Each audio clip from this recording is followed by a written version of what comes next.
Hey everybody, you're wondering, did something happen to me? uh, what's the reason why I am an hour in 14 minutes late? Uh, you know, um, okay, really, I'm just gonna be honest. It took a lot longer to upload our special feature today, our special birthday today. Um, just amazing. I'm sorry to tell you that it took so long, and I'm just gonna have to plan for this better so that I am not late in the future because it is unacceptable, totally unacceptable. What I used to be able to do in the morning and get done now seems because of whatever technology situation is happening to take a lot longer to upload and get these things the way we want to get them. Okay, the computer's behaving slower. So we're going to offset that by doing it all days before so that this doesn't happen again because it's ridiculous. Um, as a matter of fact, it is still processing. Yes, it is still processing. But I am going to uh, start off with a different situation. I'm going to start off with the news on the Patriots and the Red Sox, what is going on with them. More specifically, the Red Sox, because nothing is going on with the Patriots right now. They're in limbo. They're in training camp, week number two, uh, day eight, day eight, week number two for training camp for the Patriots and everybody else. The Kansas City Chiefs, Miami Dolphins. God, it's got to be terrible. I know they're not practicing down there in Miami. It's got to be something else that, like travel out of state, travel to, I don't know, just travel somewhere up north. Yeah, you definitely do not want to be in Miami right now in a training camp or anywhere in Florida, anywhere in from mid to southern Florida. That's just torture. There's no reason for that. I wouldn't want that on anybody. I wouldn't wish that on anybody. No, sirree, Bob. Um, it's just too much. That being said, let's get on to the Red Sox. The Red Sox. What do we got for the Red Sox? You know what I have for the Red Sox. Um, I have this guy here, Alex Cora. The Red Sox have lost more games than they have won since the All Star break. I think they're like five. They're like 4-6. Um, abysmal, abysmal. It's terrible. It's terrible. They have won a game. I'm out of words. I'm out of words. So if anybody wants to comment on them in the chat or whatever, feel free to do so. Um, I don't know why they're waiting. I'm one of these people that if you're going to do something, do it. Just do it, and don't wait around to see what else is going to happen. Just go ahead and get it done. I was of the opinion that they should have got a second starting pitcher who was not coming off an injury, like Rigoletto, and somebody who was unproven like Brian Bayo, who's been around here 5 years and hasn't proven that he can be the number two pitcher. We're not even sure if he can be the number three pitcher at this period of time. So, um, but the Red Sox they waited around. They had Walker Buehler, who had a bad year last year, and they signed him up. So they're waiting around to see who's going to become the number two behind Garrett Crochet. And they weren't even sure that Garrett Crochet could be the number one, but it turned out. I mean, you're never really sure about anything in life, much less anything that has to do with sports. But it turned out that he is a number one, and he has been holding up his end of the bargain as far as winning goes. So that's been a good surprise. They love that, but they haven't been able to find a number two between Bueller, Bayo, and Vigolito. Hunter Fitz or Hunter Dobbins or Richard Fitz. I was on they should have went out and traded one of the rookies, highly touted rookies, or either. William Abreu, Jerry Durant, somebody to get a number two at the beginning of the season, not wait until the end, but they did. And now Pickens are probably slimmer than ever. And, um, you know, uh, they want a high price for these guys. They're not going to dump them easy. So Alcantara, Ryan, Mike Ryan, I believe, of the White Sox. Yeah, they have. There's a couple of options, but none of them are jumping out at you. So the Red Sox are in a bad position, as usual.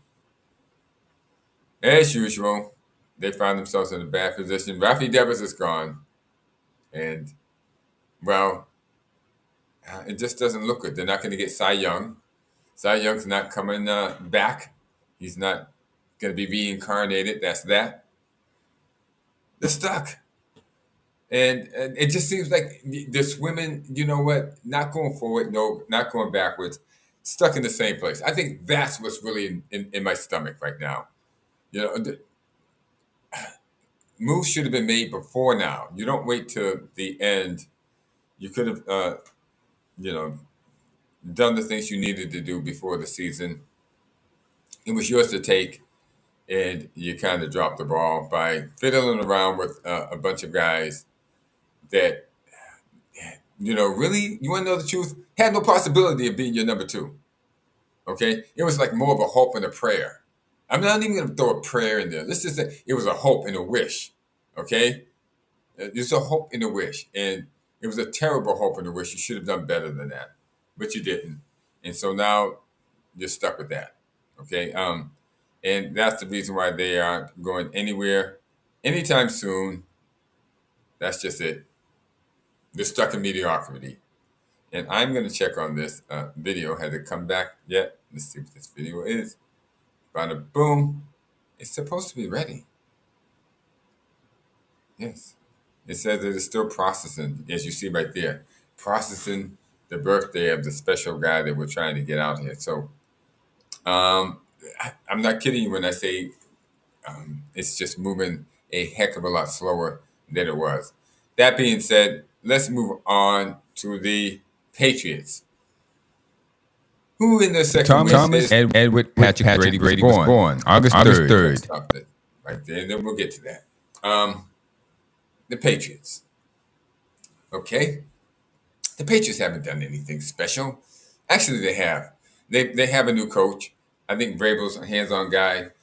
I don't know if he can ever match Bill Belichick, or if anybody can ever match Bill Belichick for being the hands-on guy, totally in sync and in deep and over detailed. Just everything from paying the bus driver to taking care of the water boys to knowing everybody's name in the stadium. Yes, that was Bill Belichick. He was. He was a very detailed guy. Unbelievable. From top to bottom. He was in. He had his hand on everything. His fingerprint on everything. He was just that good. And I don't know if anybody can do that again. I mean, it was unprecedented before, and I don't know if anyone can ever match Belichick's attention to detail, and that's what made him so good and unmatchable. I mean, he went to 9 Super Bowls in, well, I think 25 years. But if we just cut it off at the 2018 mark, it would be 20 years that he went to. He went to 9 Super Bowls in 20 years, which is like half the rate. I mean, and 14 AFC championships. Yes, 14 AFC championships, because he yeah. So was it 12? I think it's 14 to 12. Well, it doesn't matter right now. It's over 10. So half the years that he was head coach in between 1999 and 2018, he went to over half of those years. He went to an AFC championship. I mean, you're kidding me, right? No, I'm not kidding you. So it was Brady, but it was also Belichick. And without further ado, I'm not going to belabor the point. It's no use talking about the Patriots right now because who knows what's going to happen. Nobody's been injured, but it's not even preseason. It's training camp. Let's get to the birthday of the day. Before we do that, let's say a prayer. I got to say a prayer for, well, all of the satanic ritual abuse survivors. I recently came across a video with a woman in it, and it was horrifying. It was, I tell you, it was horrifying, guys. And I've seen everything. As a police officer, I've seen everything. I, you know, for me to tell you that it was horrifying, it was horrifying. Uh, Aniki Lucas is her name. She's a trafficking survivor, Aniki Lucas, and the guy that she was interviewing was another survivor, a man by the name of Alondra Markman. Alondra Markman is his name, and it's too graphic to be not real. It's too fresh in their minds for it not to be real. So I would like to say a prayer for that, Father, Lord Jesus Christ, Lord Holy Spirit. All of us need forgiveness. All of us need a new start in life in some fashion, form, or way. And those of you who have survived satanic abuse rituals, our hearts go out to you. And please, if you hear this, if you're a sports watcher and somehow you come across this, get in touch with a person who holds a Bible study. Get in touch with a person who holds a Bible study so that you can participate in it and learn to become whole. Those alter egos that you were embedded with as part of the abuse, well, those are actually demons that have made a home in you now. And there's only one way to get out of it and get through it and get them out of you, and that's through Jesus Christ. So please, please, please, please find you a Bible study to join and to become part of. And I wish you well in the future going forward. Amen. Without further ado, ladies and gentlemen, I know it's kind of quick to go from something so serious to something a little bit more frivolous, but we need to do it. And here it is. We have this guy here. Happy birthday. You know what? I'm gonna give you a little preview of this before I even do it because you deserve it. Ready? 1, 2, 3. Bingo, bango. Happy birthday to Tom Brady. His birthday's upcoming. To a guy who's provided so many memories, so many good memories. Um, Maybe not for opposing teams of the New England Patriots or the Tampa Bay Buccaneers, but for the Buccaneer fans and the Patriots fans, you got to hand it to this guy. He really gave it to you. He put it forth. He was the real deal. 3rd, 1977, in San Mateo, California. He was the fourth child and only son to Galen and Thomas Brady. His sisters, Maureen, Julie, and Nancy, were all athletes, and they pushed Tom to keep up. Young Brady attended football camp at the College of San Mateo, where he was taught to throw by camp counselor and future NFL, AFL quarterback Tony Graziani. Brady attended Junipero Sierra High School in San Mateo. His football career began as a backup quarterback for the junior varsity team as a sophomore. Brady ascended to the starting position when the main quarterback was injured. He became the varsity starter in his junior year when the previous year's starter quit. He finished his high school career with a 53% completion average and 31 touchdowns. Tom Brady won All-State and All-Far West honors and the team's Most Valuable Player award. Though not heavily recruited, Tom managed to secure a scholarship from the University of Michigan via constant communication and persistence. In his freshman year, he was 7th on the Michigan quarterback depth chart. By his sophomore year, he was number 3. By his junior year, Tom Brady was the starter, but that came with complications. Most of the time, he was platooned with another quarterback who the Michigan alumni had gone to great lengths to get. This quarterback had been given a blue chipper scholarship, while Brady's scholarship was considered just a level above a walk-on. So even though Tom put up better numbers, better performances, and wins, his position was unstable. Tom learned to work through those difficulties by keeping his mind focused on his goals. He learned to focus only on what he could control. In the 2 seasons Brady started at Michigan, he posted a 20-5 record, including wins at the 1999 Citrus Bowl and the 2000 Orange Bowl. Despite his success, there was not a line of pro scouts outside of his door. In fact, there was no one knocking at the door at all. His future was uncertain. In the 2000 draft, it appeared that his football career might be over. Finally, in the 6th round, with the 199th pick, the New England Patriots chose Tom Brady. Though he had made it to the NFL, it was by the skin of his teeth. His head coach, Bill Belichick, had never seen him play, on film or in person. Belichick drafted Tom Brady as a throwaway favor to his then quarterback's coach, Dick Reblain. Reblain had scouted Brady and had thought of him as the next Joe Montana, which is high praise.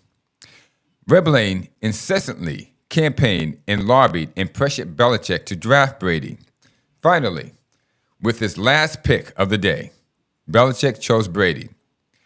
Bill Belichick obviously did not think much of Tom Brady's ability or Dick Reblain's acumen. Otherwise, he would have chosen him much higher.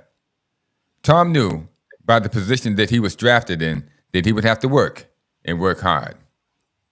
Just as it was at Michigan, the odds were against him. When Tom Brady arrived at the Patriots training camp, he was 4th on the quarterback depth chart. It was better than being 7th as he was at Michigan. Still, he was at the bottom of the totem pole. Tom took up the challenge. By his second year, Tom was the backup to starter Drew Bledsoe. In the 4th quarter of the second game of the season against the New York Jets, Tom Brady became the starter when Drew Bledsoe was knocked out of the game by Mo Lewis. Tom guided the team into the playoffs, then to the conference finals, where the Patriots defeated the vaunted Pittsburgh Steelers, then into the Super Bowl, where they defeated the greatest show on turf, the St. Louis Rams. Football America awoke the day after the Super Bowl to find that an unheralded, unknown, unballyhooed quarterback was now the best quarterback in the NFL. But Tom did not stop there. No, it was just the beginning. 2 years later, he guided the team to another Super Bowl win. The following season, he guided the Patriots to a 3rd Super Bowl win in 4 years, placing him up in the ranks with Joe Montana, Terry Bradshaw, Troy Aikman, Bob Greasy, and others. But wait, there's more. Yes, ladies and gentlemen, there's more heartache, perseverance, and success to come. For after winning his 3rd Super Bowl in 2004, Tom Brady does not win another for 10 years. In between that time, he went to the Super Bowl twice and lost. He went to the AFC Championship game 4 times, losing twice. Finally, in 2014, he returned to the Super Bowl and won against the Legion of Boom Seattle Seahawks. Tom Brady would return to the Super Bowl again in 2016 and win an epic game against the Atlanta Falcons, bringing the Patriots all the way back from a 28-3 deficit in the 4th quarter to an overtime win. The next year, Tom Brady and the Patriots went to the Super Bowl yet again, but they lost to the Philadelphia Eagles. The year after that, they were in the Super Bowl again, this time winning against the Los Angeles Rams. The cycle was now complete. The Patriots, with Tom Brady, won their first Super Bowl against the Rams. The Patriots, with Tom Brady, won their last Super Bowl against the Rams. The New England Patriots, with Tom Brady, had gone to the Super Bowl 4 times in 5 years, winning 3 of them. But over the years, Tom Brady's success had become an irritant to head coach Bill Belichick. Belichick thought he was more responsible for the success of the Patriots, and he wanted to prove it. After trying to get rid of Tom Brady 6 years earlier, Belichick finally succeeded in forcing Tom Brady off the team by not offering him a contract in 2020. So in 2020, Tom Brady signed with the only team that pursued him, the Tampa Bay Buccaneers. Tampa Bay, they own the title as the losingest team in NFL history. They were perennial bottom of the sea dwellers, unredeemable losers. The Tampa Bay franchise was in shambles, and head coach Bruce Arians lobbied to get Brady. Common sense dictated that signing Tom Brady could only help, and that is an understatement. When the season began, Tom Brady picked up and put the woebegone Buccaneers on his shoulders and guided them into the NFC Championship game.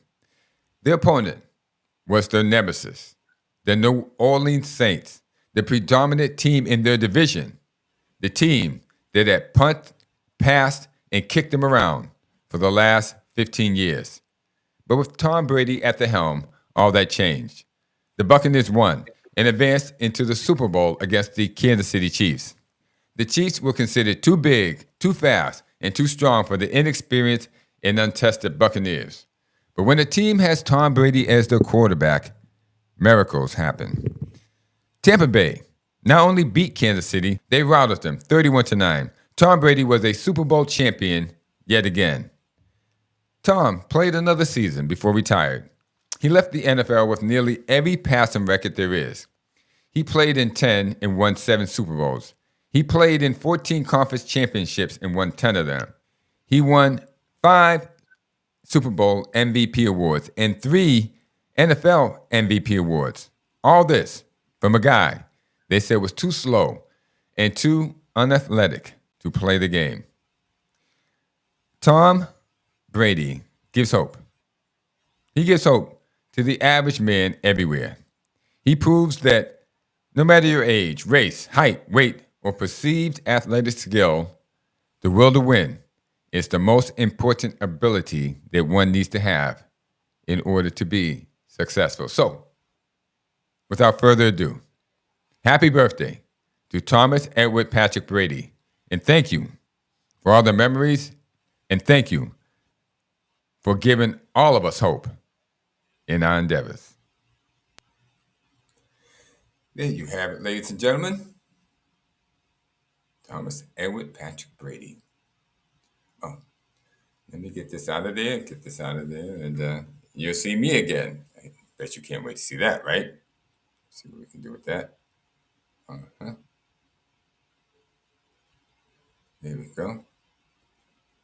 We're almost there.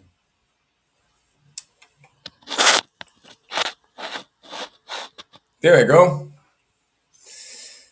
It's not bad of a transition. Yes, happy birthday to Thomas Edward Patrick Brady. And that's right, you saw yours truly and the wife standing there with Tom Brady at an event. Yeah, he's quite tall. I'm quite tall. And the wife is quite short. And she just looks so happy, right, between the two of us. I'm not going to speculate why. I'm just going to say she looks quite happy. And enough of that. All right, ladies and gentlemen, that is our show today. That is our show. It was really about Tom Brady, and that's it. It's really about Tom Brady. It was Tom Brady Day, and his birthday is, even though today is the 30th, his birthday is the 2nd. It is coming up. No, it's actually the 3rd. It is, coming up. And you know what? Let's just get it out there. Let's just get Tom Brady's day out there to the greatest quarterback in the history of the NFL, the guy who won 7 Super Bowls. Listen, what more can you add to that? Nothing. That's it. That's it, ladies and gentlemen. That's it. That's it. That is it. 7 Super Bowls. He went to 10 of them in a 20-year career.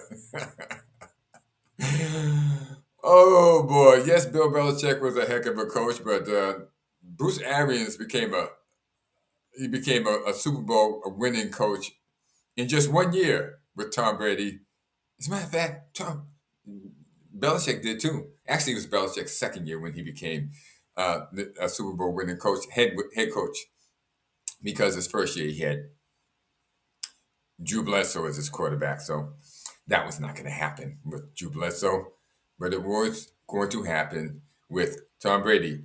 Tom Brady, happy birthday. Thank you very much. Everybody appreciates you. I think even those teams that fans of other teams that lost to you over the years, Buffalo, Miami, New York, I mean, twice a year, they appreciate you also. Thank you. And have a good birthday. Bye bye.